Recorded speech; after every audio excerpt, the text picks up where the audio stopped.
به شما سلام میکنم، به شما که دلم نمیاد امروز بهتون بگم ای شرقی غمگین نظر خورشیدمون بمیره، ای شرقی غمگین نظر خاموشی جون بگیره.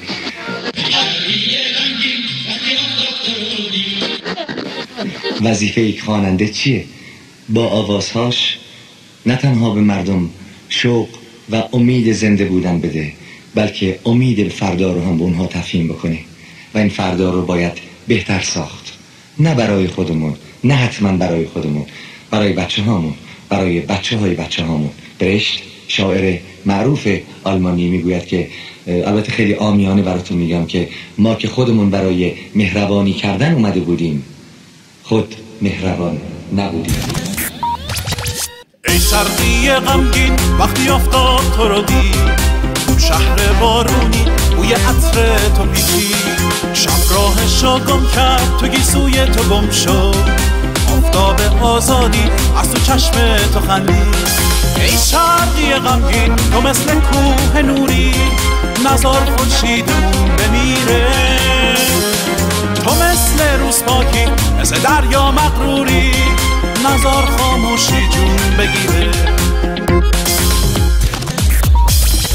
ای شرقی غمگین بازم خورشید در اومد، کبوتر آفتاب روی بوم تو پر زد، بازار چشم تو پر از بوی بهاره، یه گل گندم تو رو به یاد میاره.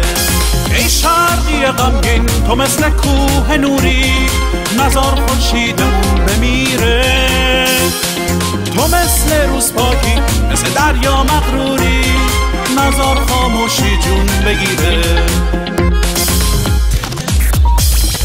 ای شرقی غمگین چه سخته بی تو مردن، سخته به ناچاری بدن و لب فشردن، سخته توی مرداب گل تنهایی کاشتن، اما مجالی نیست برای غصه خوردن. ای شرقی غمگین تو مثل کوه نوری، نزار خورشیدمون بمیره، تو مثل روز پاکی مثل دریا مغروری، نزار خاموشی جون بگیره.